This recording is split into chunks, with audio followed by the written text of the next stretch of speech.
And we are coming to the physical and chemical changes.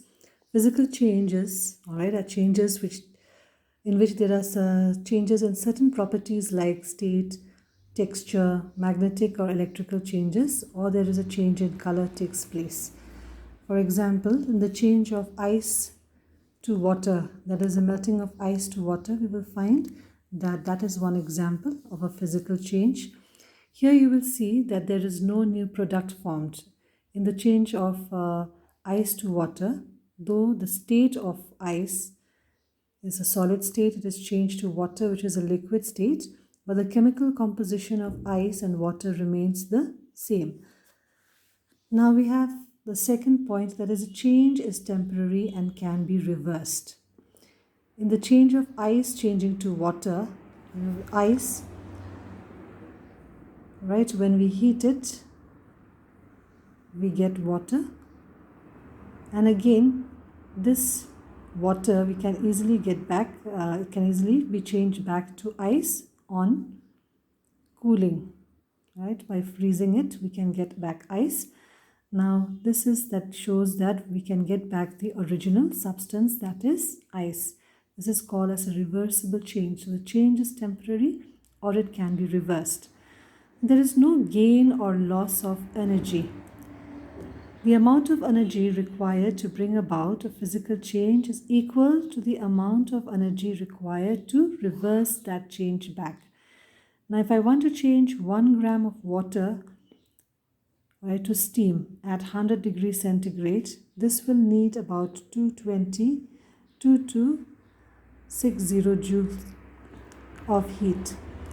And in order to change back this steam to water, all right, if this 1 gram of steam at 100 degrees centigrade to change back to water, it gives out 2260 joules of water, which means that the net energy change is 0. So there is no gain or loss of energy in a physical change. Now the last point is that there is no change in the weight of the substance. The weight of the substance before the change and after the change remains the same. Now if we look at a chemical change, it is a change in which the specific properties of a substance change. During the chemical change, you will find that there is a change in specific properties, that is, there's going to be a change in the molecular composition. For example, one example given is the change of sugar. All right, when we heat sugar, we get the black color substance, which is carbon and steam. All right, there is a formation of a new product, that is carbon and steam, which is entirely different composition, molecular composition compared to sugar. There is a change in weight. If we take the weight of carbon, we will find that it is lesser actually than that of sugar, which was the initial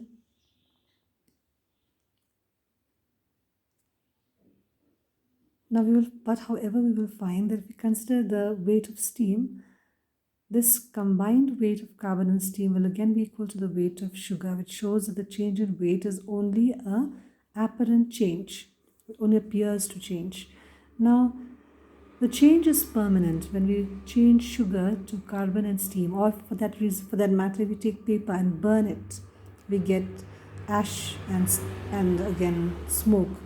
Now that change is going to be permanent. You cannot get back the paper. So the same here also, from this carbon we cannot get back sugar. The change is permanent. We cannot get back the original substance. That means it is not reversed. And in a chemical change, energy is either taken in or it is given out.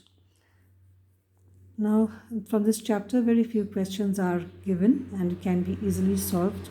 You can try to solve it.